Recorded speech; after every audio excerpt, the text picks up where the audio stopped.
Honorable Chairpersons, respected dignitaries of the race, and my dear old friends, good afternoon to all. I am Vijayalakshmi Sahu from MPC Autonomous College, Baripada, Marunach. I will be speaking on the topic, the sense of duty among the citizens. At first, I would like to say that citizen is one of the foundation of a country, and it is important to know that we are the foundation of which country. We are the citizen of that country where our national flag waves proudly. We are the citizen of that country where we call our nation our earth mother. We are the citizen of that country where history lies in every corner.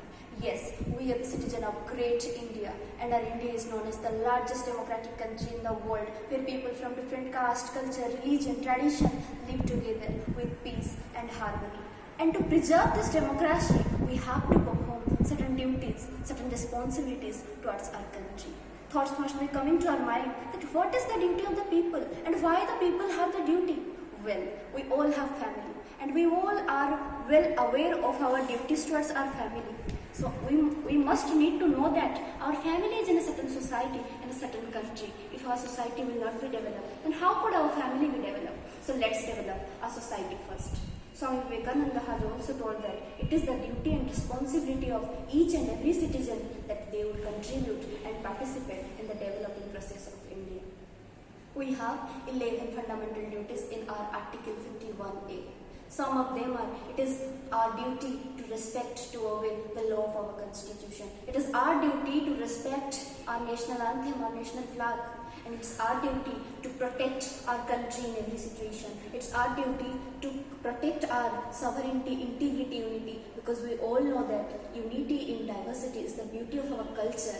And the most important duty is to respect all the women. Because we call our nation mother, it shows that Indians are how much respectful towards their country, towards the women. And above all this, education. Because an educated citizen would arise a developed culture, a developed economy, a developed society.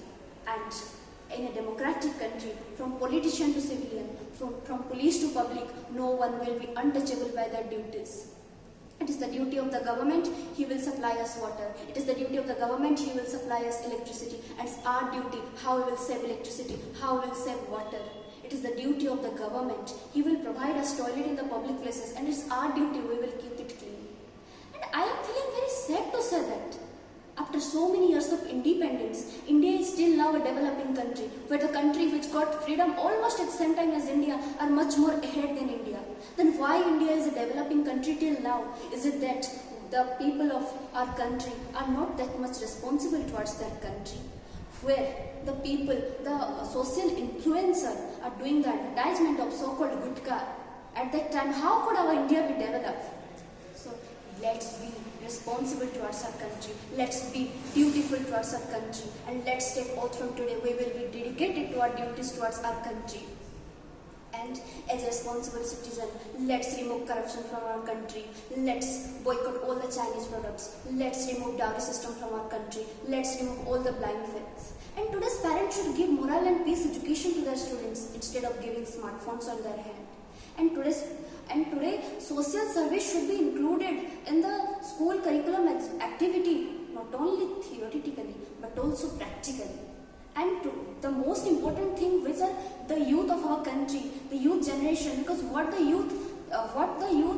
ambition of today's youth, that is the ambition, that is the vision of our country.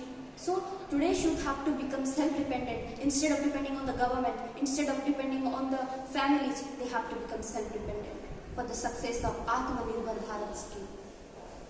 And as a responsible citizen of this country, let's take oath from today that we will be responsible, we will be dedicated towards our country, we will be responsible towards our country.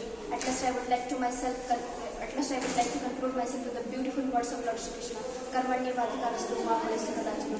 Do your duty properly without expecting anything. Thank you very much.